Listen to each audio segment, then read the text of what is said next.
Hi guys, welcome back to my channel. Oh my god, I've missed all of you so much. I know it's been a minute. Okay, it's been more than a minute, but a lot has been happening. But I see that I have a lot of new subscribers. I know it's not a lot. I left this channel at 32 subscribers. Today I have 50 subscribers. I was so happy. Thank you everyone. Thank you to my returning subscribers. Thank you for my new subscribers. I hope I will be able to meet up all your expectations on this channel and even exceed that, because I'm the yes girl. So a lot has been happening with life, with family, with everything, but at the end of the day, it's all good news, right? I had a professional certification exam I wanted to write, and I'm happy to tell you I wrote the exam and I passed. And in that time, I also got a new job. And okay, the ants will come later. So that's a little bit about what has been happening with me. We're well in my family. Everyone is fine. No one has fallen ill in this time. It's been, happiness and joy. And guys, today is my 5th wedding anniversary, so I just thought I have today off, so why not, when my subscribers have been waiting. So today I'm going to kick it off with some questions that I've gotten by some subscribers while I've been away. So I'm just going to use this opportunity to answer those questions. And I'm so happy to know that people are really interested in my content, talking about my city, Quebec, Gatineau, and the neighboring cities in my province. I'm really happy about that, and I'm happy that immigrants are looking at Quebec more these days than in the past. I was talking to a friend, and I told him that before I started living in Quebec, I don't think I remember ever hearing Quebec. I heard about Montreal, but never Quebec. So now people know more about Quebec, and people are more open to coming to live here, even though it's mostly a French province. But then, I mean, we've adjusted. I don't understand any. Okay, I understand just the basic French, but I'm doing just fine, and so will you. So why not come over to Quebec and have fun, live life. It's a serene neighborhood. Today is a holiday in Quebec. June 24th is a holiday in Quebec. It's called Saint Jean the Baptist. It's spelled Jen in French, so it's Saint Jean the Baptist Day celebration, and today is a holiday in Quebec. So unlike Canada Day is July 1st in Canada, Quebec celebrates their own July 1st holiday on June 24th. I don't know how else to explain it, but today is Quebec holiday, the only province that has a holiday today. So we are home. Well, that's not the reason why I'm home. It's my anniversary, so my office was nice enough to tell me to have the day off. The rest of Quebec is at home today. Just maybe grocery store, a few grocery stores, maybe gas stations, restaurants are open today. Daycares and schools and offices in Quebec are shut down for today until tomorrow. So I've talked so much. Let's get right into the video. And as usual, I may look down on my paper in between. Please bear with me. I'm just trying to, get my thoughts together, okay? Let's jump right into the video.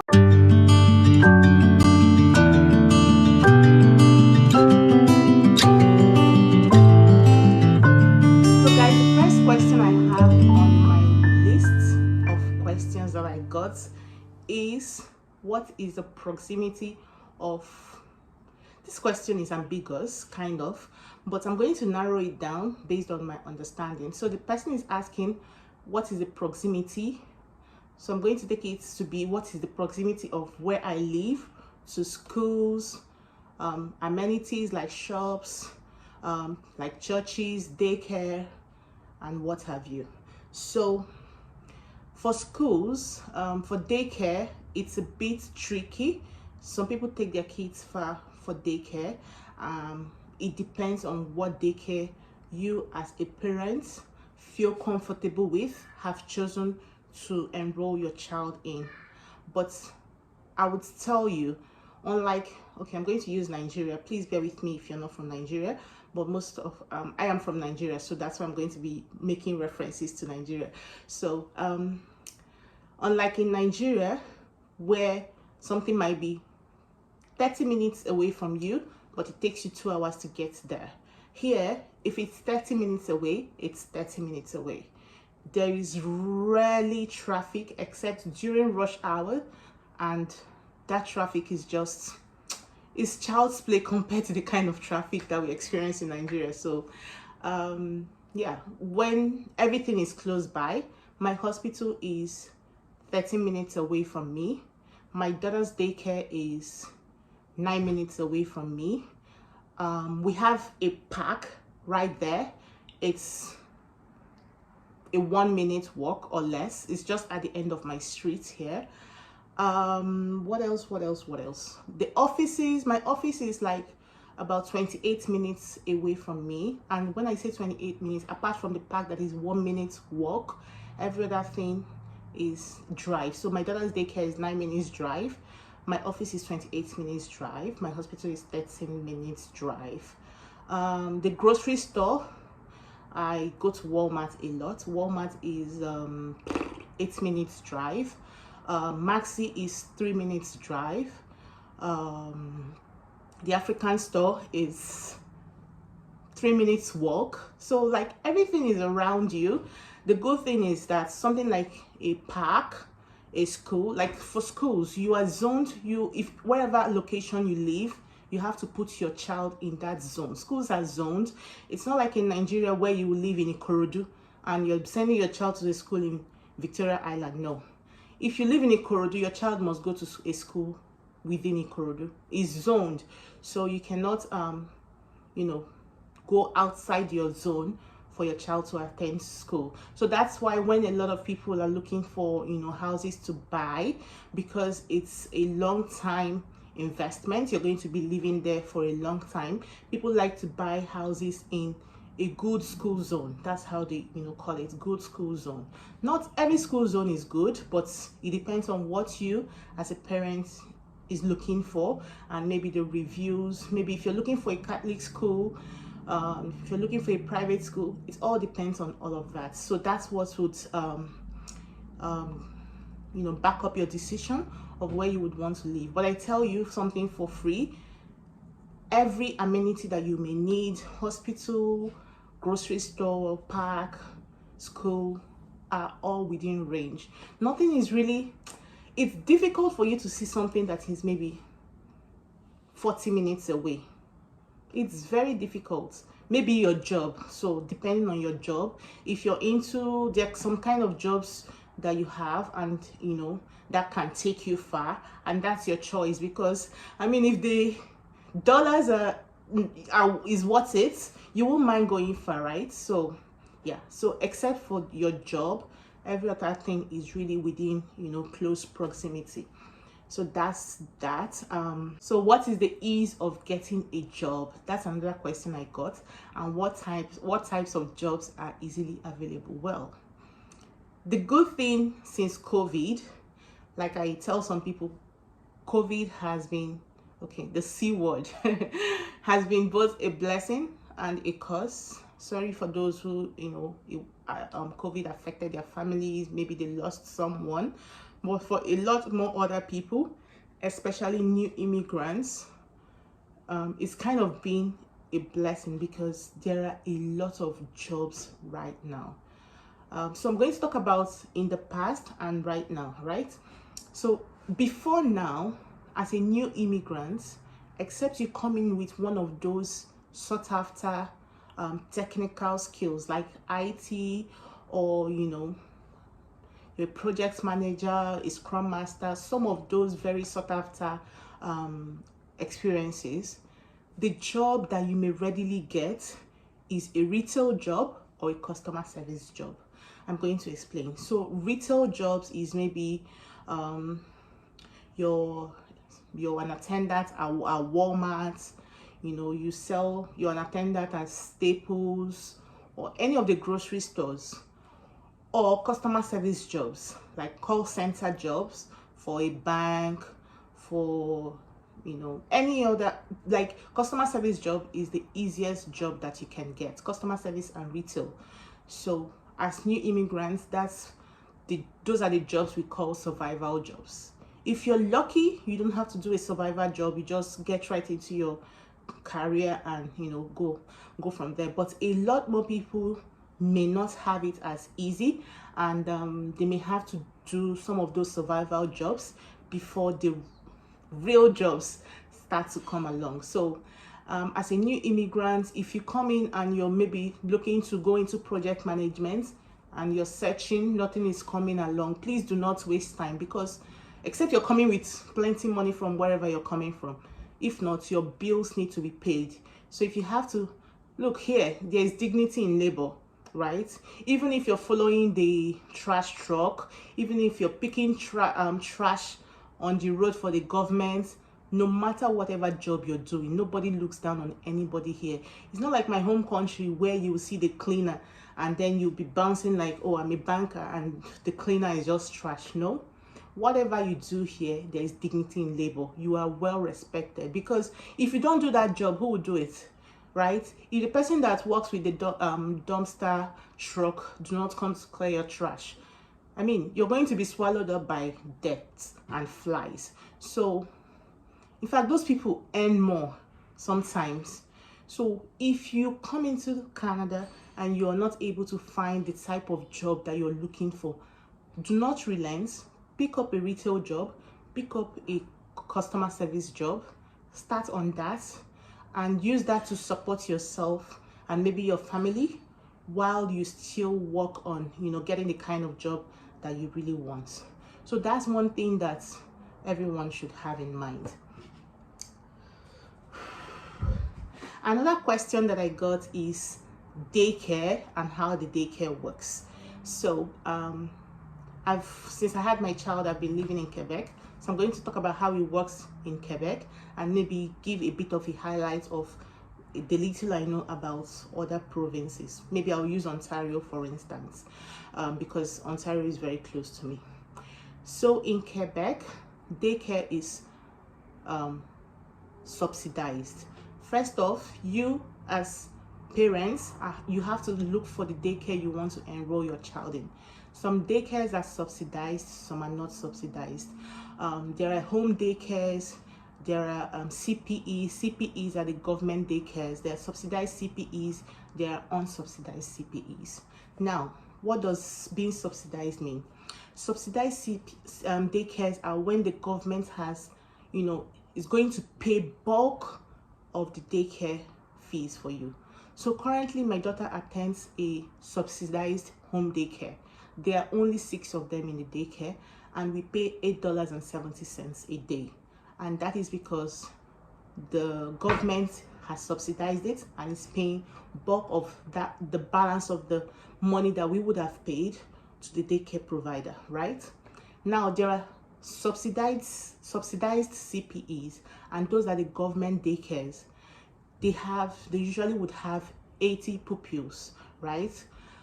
So for those ones, it's also subsidized. You pay $8.70 a day for your child, but then it's a larger, it's like a normal school setting, unlike a home daycare, which is a type my daughter attends, where there are just 6 people.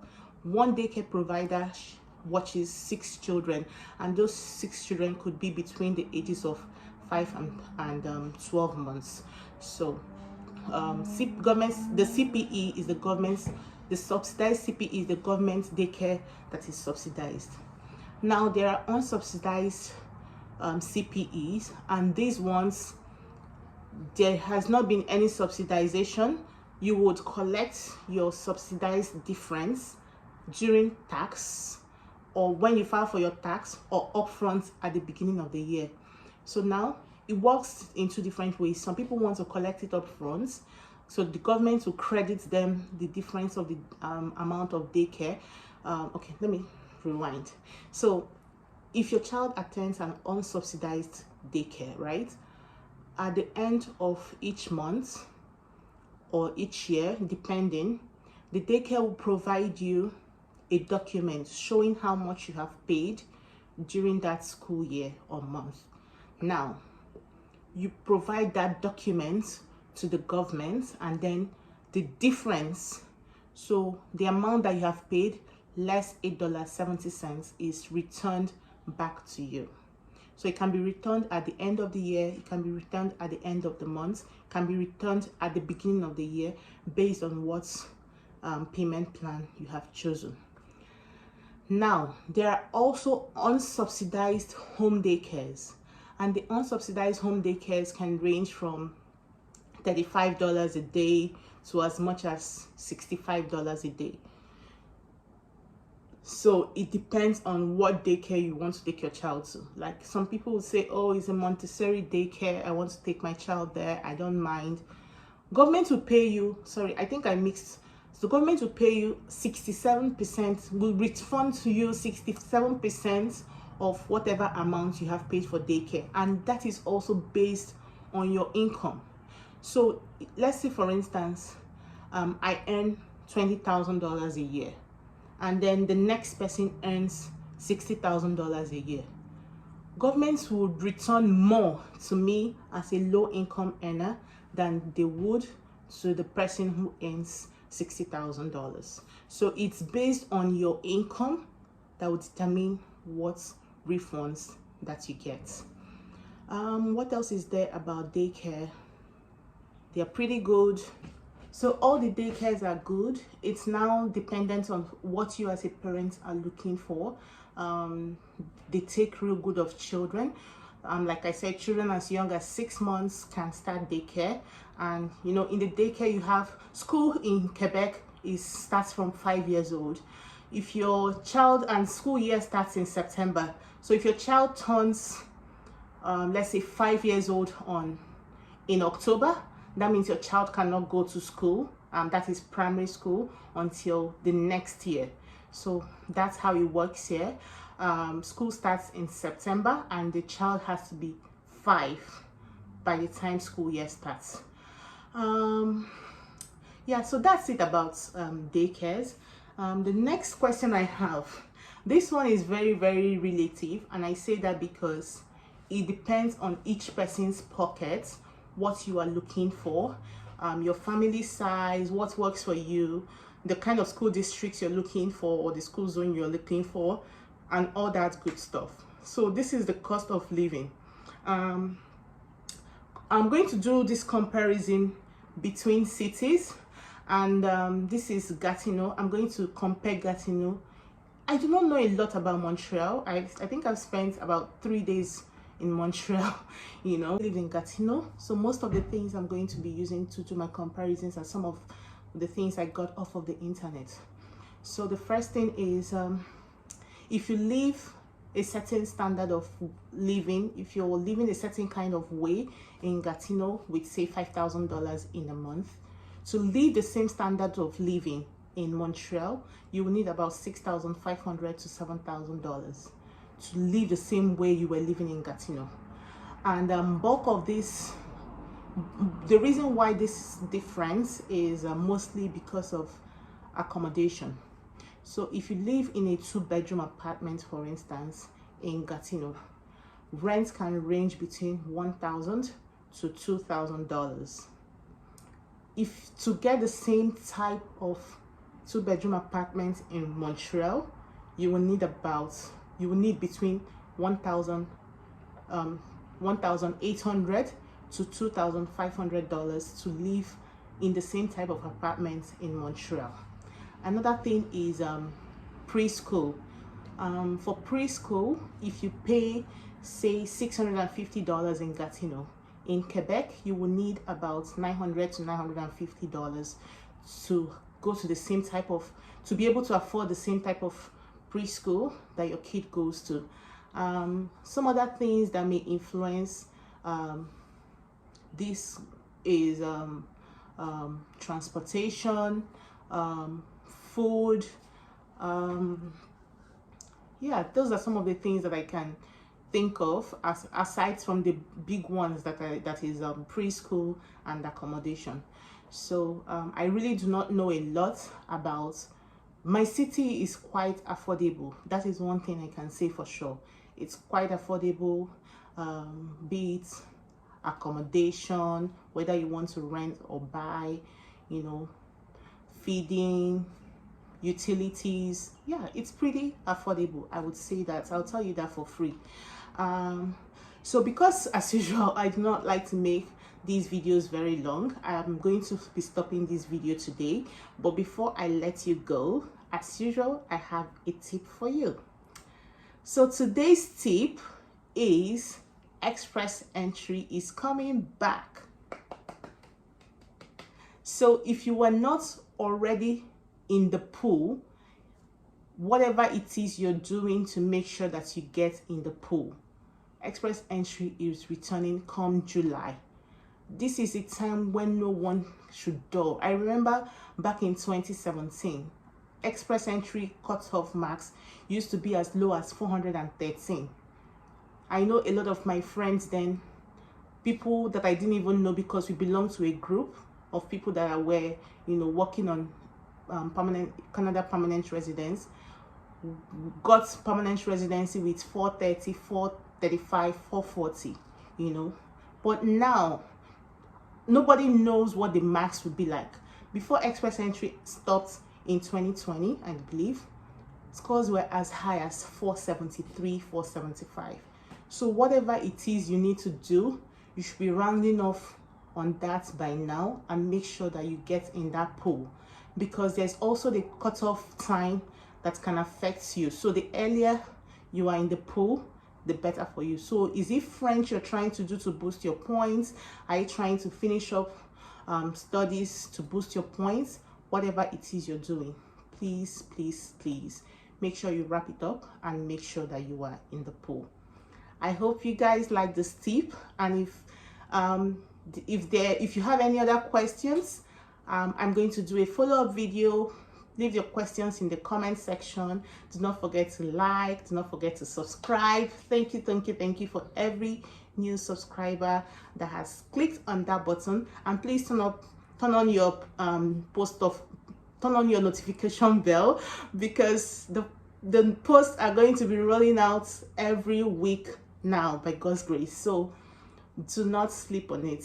Please turn on that notification bell. And thank you so much. I love you guys, and for everyone that reached out to me on this platform, on Instagram, thank you so much. And guys, please go and follow me on Instagram as well. I'll leave my Instagram handle on the line up here. It's the same as my YouTube channel name. Follow me on Instagram, and see you later. Bye.